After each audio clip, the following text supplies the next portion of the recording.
Hello friends, ನಿಮ್ಮೆಲ್ಲರಿಗೂ ಅಕ್ಕನ ಅಡುಗೆ ಮನೆಗೆ ಸ್ವಾಗತ. ನಾನಿವತ್ತು ಹೀರೆಕಾಯಿ ಒಳಗೆ ಒಂದು ಕೂಟ್ ಮಾಡೋದನ್ನು ತೋರಿಸ್ತಾ ಇದ್ದೀನಿ. ಅದಕ್ಕೆ ಬೇಕಾಗಿರುವಂಥ ಪದಾರ್ಥಗಳು: ತೆಂಗಿನಕಾಯಿ, ಬೆಳ್ಳುಳ್ಳಿ, ಹಸಿಮೆಣಸಿನ್ಕಾಯಿ, ಜೀರಿಗೆ, ಹೆಸರುಬೇಳೆ, ಈರುಳ್ಳಿ ಹೆಚ್ಕೊಳೋದಕ್ಕೆ. ಈಗ ನಾವು ಫಸ್ಟು ತೆಂಗಿನಕಾಯಿ, ಹಸಿಮೆಣಸಿನ್ಕಾಯಿ ಎಲ್ಲ ಹಾಕಿ ರುಬ್ಕೋಬೇಕು. ಬೆಳ್ಳುಳ್ಳಿ ಮತ್ತು ಜೀರಿಗೆನ ಹಾಕಿ, ಮತ್ತು ಹೆಸರು ಬೇಳೆನ ತೋರಿಸಿದ್ದೀನಿ. ಹೆಸರು ಬೇಳೆನ ಅದನ್ನು ಬೇಯಿಸಿ ಇಟ್ಕೋಬೇಕು, ನಾವು ಕುಕ್ಕರ್ನಲ್ಲಿ ಬೇಯಿಸಿ ಇಟ್ಕೋಬೇಕು. ಈಗ ನಾವು ಹೀರೆಕಾಯಿನ ಸಿಪ್ಪೆ ಎಲ್ಲ ತೆಗೆದುಬಿಟ್ಟು ಅದನ್ನು ಹೆಚ್ಕೋಬೇಕು.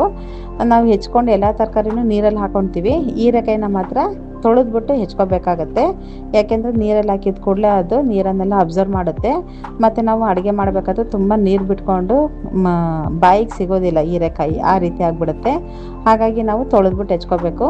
ಈಗ ಒಂದು ಕಡಾಯಿನ ಇಟ್ಕೊಂಡು ಅದಕ್ಕೆ ಎಣ್ಣೆ ಹಾಕಿ ಸಾಸಿವೆ ಹಾಕ್ಕೊಂಡು ಅದು ಕಾಯ್ತಾ ಇದ್ದಂಗೆ ಈರುಳ್ಳಿ ಮತ್ತು ಕರ್ಬೇವಿನ ಸೊಪ್ಪನ್ನು ಹಾಕ್ಕೊಂಡು ಚೆನ್ನಾಗಿ ಒಗ್ಗರಣೆ ಮಾಡ್ಕೋಬೇಕು. ಅದು ಕೆಂಪಗಾದ್ಮೇಲೆ ನಾವು ಹೆಚ್ಚಿಟ್ಕೊಂಡಿರುವಂಥ ಹೀರೆಕಾಯಿನ ತೆಗೆದು ಹಾಕೋಬೇಕಾಗತ್ತೆ. ಹಾಕ್ಕೊಂಡು ಅದನ್ನು ಕೂಡ ಚೆನ್ನಾಗಿ ತಿರುಗಿಸ್ಕೋಬೇಕು. ಆಗಲೇ ಅದು ನೀರು ಬಿಟ್ಕೊಳ್ಳೋಕೆ ಶುರು ಆಗುತ್ತೆ. ಆವಾಗ ನಾವು ರುಬ್ಬಿರೋಂಥ ಮಸಾಲೆನ ಹಾಕೋಬೇಕು.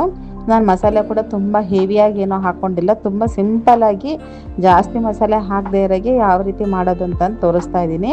ಈ ಮಸಾಲೆ ಹಾಕಿ ಅದನ್ನು ಕೂಡ ಚೆನ್ನಾಗಿ ತಿರುಗಿಸ್ಕೋಬೇಕು. ಆವಾಗಲೇ ನಾವು ಅರಿಶಿನ ಪುಡಿ ಮತ್ತು ಉಪ್ಪನ್ನು ಹಾಕೋಬೇಕಾಗತ್ತೆ. ಆವಾಗ ಅದು ನೀರೆಲ್ಲ ಇನ್ನು ಚೆನ್ನಾಗಿ ಬಿಟ್ಕೊಳಕ್ಕೆ ಶುರು ಆಗುತ್ತೆ. ಹೀರೆಕಾಯಿ ಮಾತ್ರ ನಾವು ಎಷ್ಟೇ ತೊಗೊಂಡ್ರು ಅದು ಕ್ವಾಂಟಿಟಿ ಎಷ್ಟೇ ತೊಗೊಂಡ್ರು ಕಮ್ಮಿನೇ ಆಗೋದು, ಬೇಯ್ತಾ ಇದ್ದಂಗೆ ಸ್ವಲ್ಪನೇ ಆಗೋದು. ಹಾಗಾಗಿ ಒಂದು ಸ್ವಲ್ಪ ಹೀರೆಕಾಯಿ ಜಾಸ್ತಿನೇ ತೊಗೋಬೇಕಾಗತ್ತೆ. ಮತ್ತು ತೆಂಗಿನಕಾಯಿನೂ ಅಷ್ಟೇ ನೋಡಿಬಿಟ್ಟು ನಾವು ತೊಗೋಬೇಕಾಗತ್ತೆ. ತುಂಬ ತೊಗೊಂಡ್ರೆ ಸಾರು ಥರ ಆಗಿಬಿಡುತ್ತೆ. ಹಾಗಾಗಿ ಪಲ್ಯಕ್ಕೆ ಎಷ್ಟು ಬೇಕೋ ಗಟ್ಟಿ ಆಗೋದಕ್ಕೆ ಅಷ್ಟನ್ನು ಮಾತ್ರ ತೊಗೋಬೇಕು.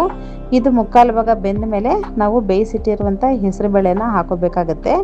ಇದಕ್ಕೆ ನೀರೆಲ್ಲ ತುಂಬ ಸೇರಿಸ್ಬಾರ್ದು, ತುಂಬ ನೀರಾಗೋಗ್ಬಿಡುತ್ತೆ. ನೀರು ಹಾಕ್ತಾ ಹೀರೆಕಾಯಿ ನೀರು ಬಿಟ್ಕೊಂಡ್ಬಿಡುತ್ತೆ. ಹಾಗಾಗಿ ತುಂಬ ನೀರೆಲ್ಲ ಸೇರಿಸ್ಬಾರ್ದು. ನಾವು ಬೇಯಿಸಿಟ್ಟಿರೋಂಥ ಬೇಳೆನ ಹಾಕಿ ಚೆನ್ನಾಗಿ ಈ ಥರ ತಿರುಗಿಸಿ ಕುದಿಯೋಕ್ಕೆ ಬಿಡಬೇಕು. ಮತ್ತು ನಾವು ಹೆಸರುಬೇಳೆ ಇಲ್ಲ ಅಂತಂದು ಹೇಳಿದ್ರೆ ತೊಗರಿಬೇಳೆನೂ ಹಾಕ್ಬೋದು, ಇಲ್ಲಾಂದರೆ ಕಡಲೆಬೇಳೆ ಕೂಡ ಬೇಯಿಸ್ಬಿಟ್ಟು ಈ ಥರ ಮಿಕ್ಸ್ ಮಾಡ್ಕೊಬೋದು. ತುಂಬ ಟೇಸ್ಟಾಗಿರುತ್ತೆ. ಅಕಸ್ಮಾತ್ ನಾವು ಬೇಳೆನೇ ಹಾಕೋದಿಲ್ಲ ಅಂತ ಹೇಳಿದ್ರೆ ನಾವು ಏನು ತೆಂಗಿನಕಾಯಿ ರುಬ್ಬಿರ್ತೀವಲ್ವ ಅದನ್ನೇ ಹಾಕಿ ಗಟ್ಟಿಗೆ ನಾವು ಅದನ್ನು ಮಾಡ್ಕೊಬೋದು. ತುಂಬ ಟೇಸ್ಟಾಗಿರುತ್ತೆ.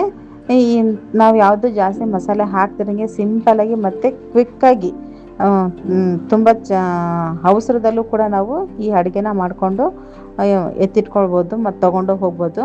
ಆ ರೀತಿ ಸಿಂಪಲಾಗಿರೋಂಥ ರೆಸಿಪಿ ಇದು, ಮತ್ತು ತುಂಬ ಟೇಸ್ಟಾಗೂ ಇರುತ್ತೆ. ಇದು ಚಪಾತಿಗೆ, ದೋಸೆಗೆ, ಇಡ್ಲಿ, ಅನ್ನಕ್ಕೆ ಎಲ್ಲ ತುಂಬ ಒಳ್ಳೆ ಟೇಸ್ಟಾಗಿರೋಂಥದ್ದು ಮತ್ತು ಒಳ್ಳೆ ಕಾಂಬಿನೇಷನ್ ಅಂತ ರೆಸಿಪಿ ಇದು. ಈ ರೆಸಿಪಿನ ನೀವು ಕೂಡ ಮಾಡ್ಕೊಂಡು ತಿಂತೀರ ಅಂತ ನಾನು ತಿಳ್ಕೊಂಡಿದ್ದೀನಿ. ಈ ರೆಸಿಪಿ ನಿಮಗೆ ಇಷ್ಟ ಆದರೆ ಲೈಕ್ ಮಾಡಿ, ಶೇರ್ ಮಾಡಿ, ಸಬ್ಸ್ಕ್ರೈಬ್ ಮಾಡಿ. Thank you friends.